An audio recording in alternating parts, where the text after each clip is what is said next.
Hello there, welcome to the Beat Lighthouse. I'm Lorena. Big smiles today because we've got the awesome Nicole Vasquez in the house. Welcome, Nicole. Thank you very much for joining us today. Obrigada. Thank you, Lorena. So glad to be here. Instead of introduce you, I want to know who is Nicole Vasquez?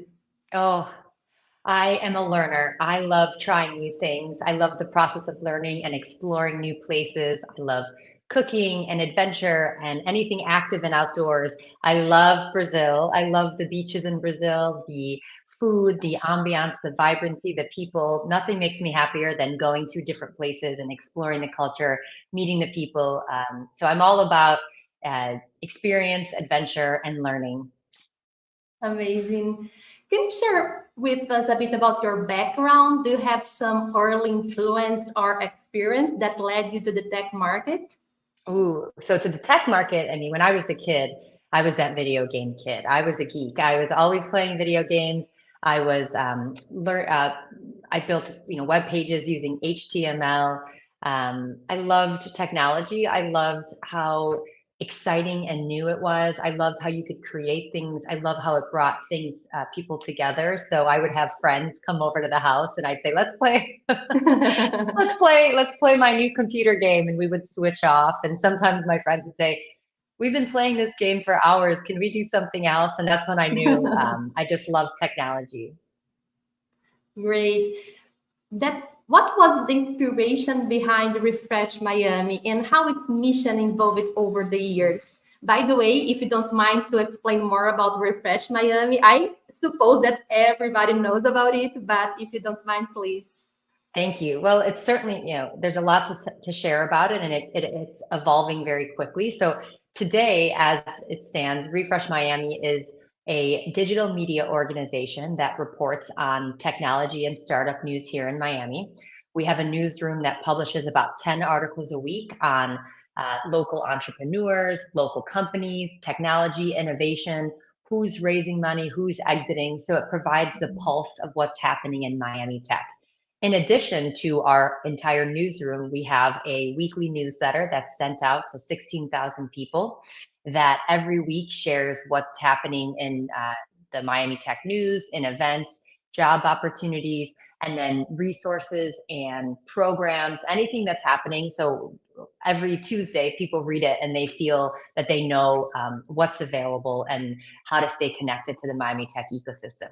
And in addition to being a digital media organization where people can find information, we also we're a community organization. So we provide resources to the community for free that help people and companies navigate a career in tech and startups. So for example, we just launched this incredible tool called the Miami Tech Dashboard, which is a free tool that anyone can use to discover the Miami Tech ecosystem, what companies are here, how much they've fundraised, what investors are here, what companies they invest in, what industries are here, how do they perform over time, and a lot more information. And it's free and in real time for anybody to use. And of course, in addition to that, we have so many other free resources like events with top-notch speakers in tech. We have a job board where people can go and find local jobs in tech-related fields. We have lots of programs and resources. So I just encourage people to go to refreshmiami.com and to the resources page, and they'll see everything in one place. So there's a lot. Refresh Miami does a lot. And the end goal of Refresh Miami is to be the aggregator and distributor of all the information and opportunities that people need to navigate the tech and startup ecosystem, and also to support and grow the ecosystem here. So we're involved with a lot of local initiatives with government and with universities as well. So for the entrepreneurs who are watching us, I truly recommend to check it out. It's amazing. And congratulations of the dashboard. It's amazing, amazing. How do you see Refresh Miami role in the city growth? So Refresh, I forgot to address this in your last question, which is how was Refresh Miami started? So we have to tell the story because it's a wonderful one. Refresh Miami was started in 2006 by our founder, Brian Breslin, who was a tech guy who just wanted to hang out with other tech people. And it started as a meetup in a Starbucks. So him and a few people got together and started talking tech. And then with that, it turned into recurring meetups and then eventually more structured events and programs. And about, I think it's 7 or 8 years now, Maria Dershi, who's been a long-standing leader here in the Miami Tech ecosystem, she came on board as the executive director.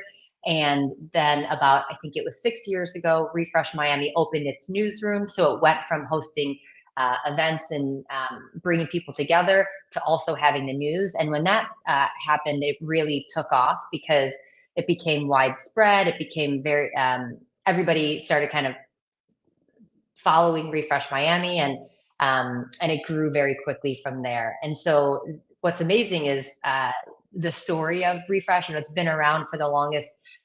It's the largest community of technology professionals here in Miami. And I had the honor of joining a year ago when Maria and I were talking, and she expressed wanting to bring on someone to optimize, transform, and scale the organization. And I said, I love Refresh Miami. I love its purpose in the community. It's a beloved organization that everybody loves.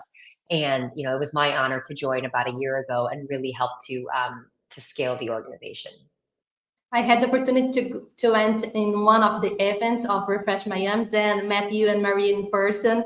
And it's so, you feel I was so happy and the welcome, the kindness that you share with us. So first of all, thank you, because it's so important for us as entrepreneurs, as women. So thank you very much for working hard and provide this kind of moment for us. Thank you. And thank you for mentioning, and thank you for coming and participating. And what you said, I've been a community builder for a very long time, and I was following Refresh Miami for years before I joined the team. And Refresh Miami at its core is a community. And the reason it's such a thriving community is because it follows a community building principle, which is have a mission that supports everybody who's involved in the community. And the mission of Refresh is to support, educate, connect, inspire, and grow everybody in the ecosystem. And so the purpose of Refresh Miami is not to sell people or to get, to bring them together and help lift everybody together. And that has gone a long way. And so at our events, our events are well produced with great speakers or great people, but they're free for the community. And so we do that because our mission is to help everybody. And so that's what has allowed Refresh Miami to grow very quickly, for people to come and feel energized and ready to meet other people and to be supportive of other people, because everything is in alignment. The mission, the events, the resources, and people really respond well to that. And that's why they've supported us and we continue to grow. We can feel it. How is Refresh Miami working to promote diversity and inclusion with the tech community? Are there any specific programs or partnership in place?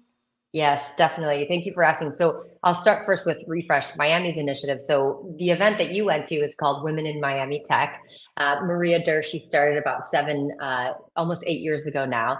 And it's a community for women in tech across industries. And as we all know, there's still unfortunately a big gap in technology careers and roles for women versus men, and how many women are in, sorry, not the roles for them, but how many women are in careers in technology. And so Maria started this community for women who are in tech or who want to get in tech to come together, to make new connections, provide advice, support each other so that we can close that gap of women in technology. So that's an initiative that Refresh Miami helps to amplify. Every month we promote that event. We're also involved in other initiatives hosted by other organizations. For example, one of our recent partners was Allraise. We also are partnered with great organizations like Northeastern University. And so we are a small but mighty team, but we can't take on everything. And so we partner with existing organizations that are doing great initiatives in the community so we can amplify it. But the biggest thing that I'd love to mention, highlight, is the Miami Tech Talent Coalition. So this is a regional coalition with a focus on building a sustainable tech talent pipeline here in South Florida. And what that means is that this coalition brings together more than 200 organizations to work Wow. together to solve the problem of how can we get more people who live here into technology careers by bridging the gap between what employers are looking for and what our workforce is actually skilled in. And so we're helping to close that gap in just 3 years. And Refresh Miami is part of that coalition, which is run by Miami Tech Works, which was actually started from a grant from the U.S. government. And so it's an incredible initiative, and we're really proud to be a part of it. And they're doing incredible things here in Miami. Congratulations for this initiative. It's so important. So we're talking about tech ecosystem, but I'm curious, what are some of the key challenges and the opportunities as well you see in the Miami tech ecosystem? If you want to include Refresh Miami community as well. So opportunities and challenges. There's two things that come to mind. It's making sure that with all these new people coming here and companies, that the people who have already been here are not left behind, are not missing out on all the opportunities that are coming here. And the other is making sure that our workforce is upskilled and reskilled and able to take on the new roles that are both coming here from the influx of new people and companies, but also with the AI revolution, making sure that people have the skills needed to continually advance in their career.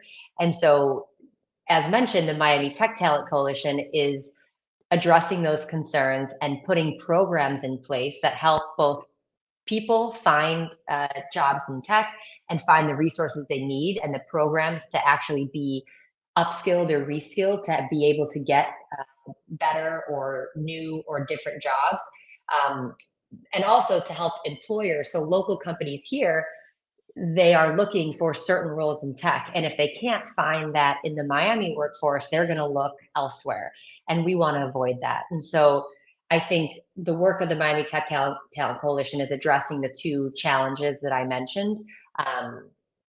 And we're just really excited, and they're doing it in a really collaborative way. And I'm happy to see that, because the biggest thing is, look, I live here, I have a home here, my son was born here. Even though I'm originally from Chicago, I moved here about 4 years ago.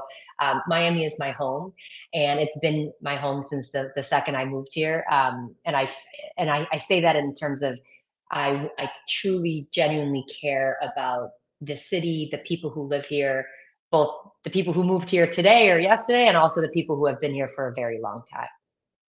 I think that if Miami is a kind of reference in tech community nowadays, it's because of people like you. So thank you again.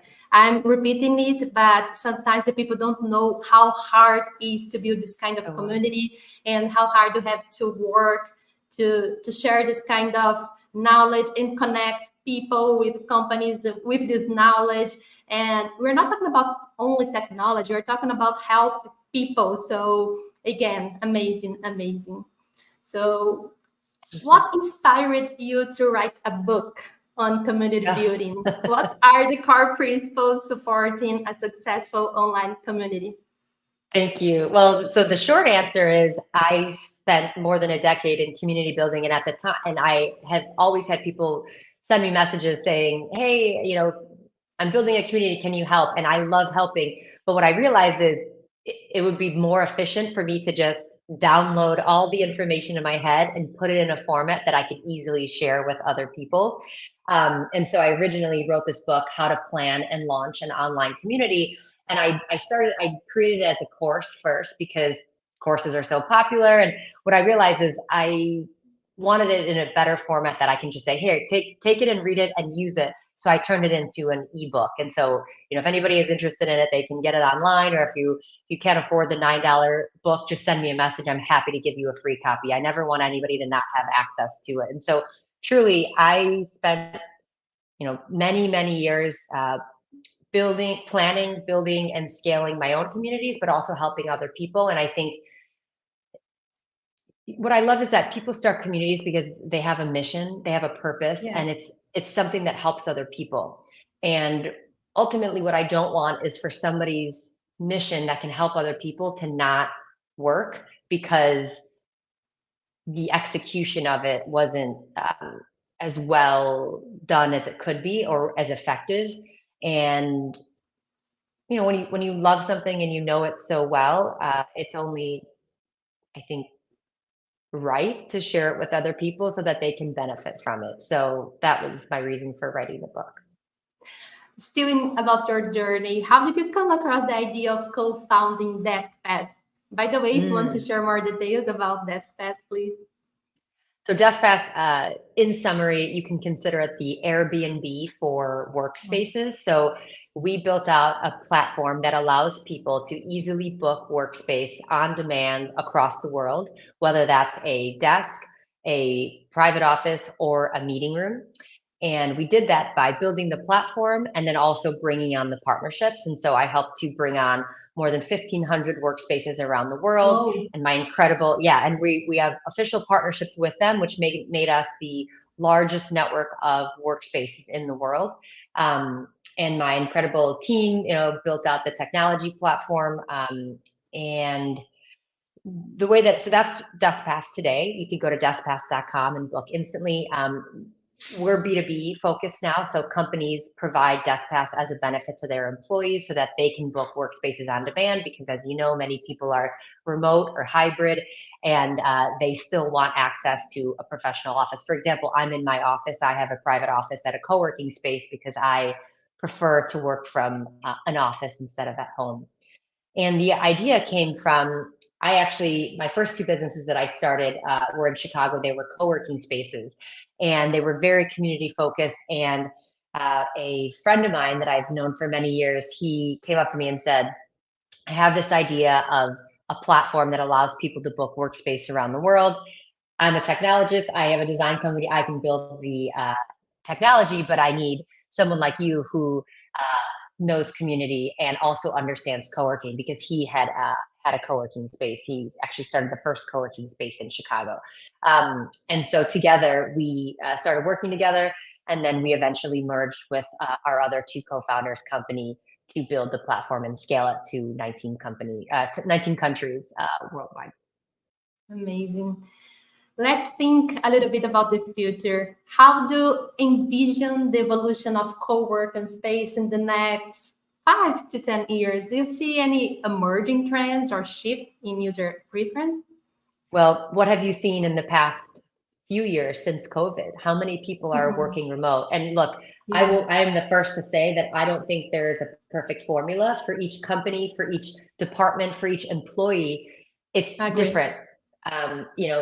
Certain industries are more inclined to be in person or remote, and they work better in different ways. So I always say, first and foremost is make sure you know what's best for your company and for your people, and also listen to your people and ask them, what their preferences are, and work together to come up with that. But in regards to industry trends and macro level trends, I think remote work is here to stay in some regard. With the advancement of technology, we're all going to continue to use more and more technology, which means that we can work more often in places that we don't have to be in one place. So what I see is more and more companies leveraging remote workforce so that they can have a global workforce, so that they can be more accommodating of their employees' needs. And the continual rise of co-working spaces, so shared workspaces that are professionally run, will continue, even though with the recent news of WeWork's going to be better than ever by whoever comes in and takes them over and restructures. So co-working spaces in the industry is only going to continue to grow. I think the biggest and most important thing is for companies to continue to place importance on human interaction. And so, if you have a completely remote workforce, making sure that you still are allocating funds to bring people together annually, biannually, quarterly, or you can do the approach of giving each department head a stipend where they can book time for them to meet with their teammates on their own when they think is best. So maybe if there's a big push for a project, or at the end of the project to celebrate. So the biggest thing is just making sure that even though we're staying remote or going more remote, continuing to focus on human connection. Yeah, amazing. Remote or inside, you are dealing with people, so let's take care Yeah. of them. Perfect. Yeah. The best thing that I'm thinking here is you have been support entrepreneur, but you are entrepreneur as well. Mhm. So I what are some key lessons that you learned from founding those companies that you mentioned? So my first few companies, this is about 10 years ago now that I quit my job to start my first co-working space with an online community. And then I started a second one in partnership with a friend. And then we scaled Deskpass for 7 years until I moved on. The company, of course, still doing very well. I just moved on because the Refresh Miami opportunity. So, um, my what lessons would I share with entrepreneurs? Gosh, I think the biggest thing is take an assessment of your capacity. Ask yourself, what is my purpose in starting this company and what can I give to it? For example, when I started my first co-working space, I was there 11 hours a day. Now, I'm not saying that it's necessary to do that, but I wanted to start a business. I believed in the concept and it Yeah, required all of me. And there was a little bit of being naive at the time because I was just like, I'm just going to do it. I didn't have that long-term plan. I had the short-term plan. So I think now as a seasoned entrepreneur, I think it does still take passion and belief in what you're doing and determination. But I think that's not all it takes. It certainly takes business strategy and looking beyond that first year, having advisors, people that you can turn to that yeah, have done it before and who have many years ahead of you. There's a reason. I always noticed when I was younger, I would hear investors say, we only invest in B2B, or I'd hear seasoned entrepreneurs saying, if I was to start another business, I would only do it this way. And I remember thinking, wow, they seem so like kind of stuck in their ways, or why is that? There's so much opportunity to do these things that you love, and it's because over time, you go through the entrepreneurial grind, you make a lot of mistakes along the way. And the biggest thing that I've learned now after being an entrepreneur for, gosh, more than a decade, is you do have to have a plan. You do have to have the right people. You do have to work hard and pivot and evolve over time. Um, and it's these stories of, somebody throwing something against the wall and seeing what sticks and making a lot of money. That rarely happens. It's the overnight success takes 10 years. I mean, it could take a lot shorter than that. But I think the biggest lesson, I think, would be to make sure that you surround yourself with people who know how to do this well. And have, make sure you continually evolve your strategy and pivot when needed.